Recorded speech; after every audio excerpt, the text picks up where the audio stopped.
My name is Aaron Leroux, and I'm a photojournalist and documentary photographer. How did I make coming out?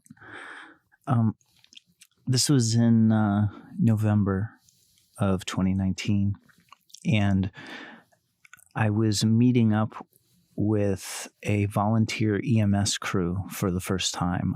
We had been in touch on Telegram, and I was meeting up with them so I could follow them around for a few days.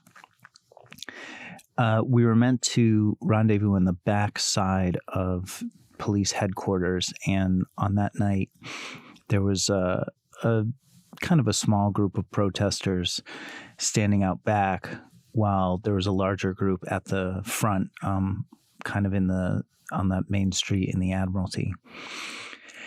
And these guys around back, the police have this large white plastic fencing up that is visible in a lot of other photos, and that stuff's made in Australia, I believe.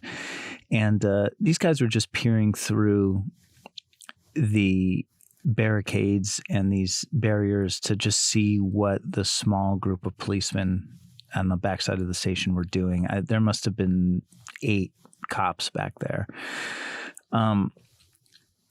So I saw this young man sticking his phone light in between the slats in the barrier to see what was going on, and I noticed that the light on his phone was cycling through the primary colors. So I took several shots of him looking through, just seeing what the police were doing. And, it was going from green to red, blue, yellow, and then this very purple kind of magenta color. And I just thought it looked really neat, and I thought it could be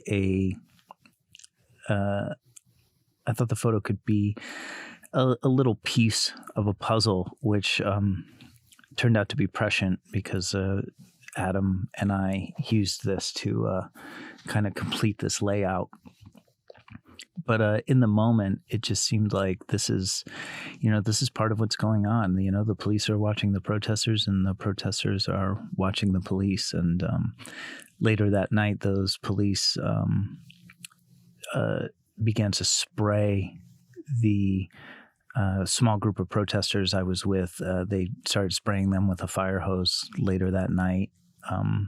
Just didn't seem to be any particular reason. The protesters really weren't doing much. They were just standing there, just occupying that space. And they got hosed down, and I ended up meeting up with my EMS crew, and we went on from there.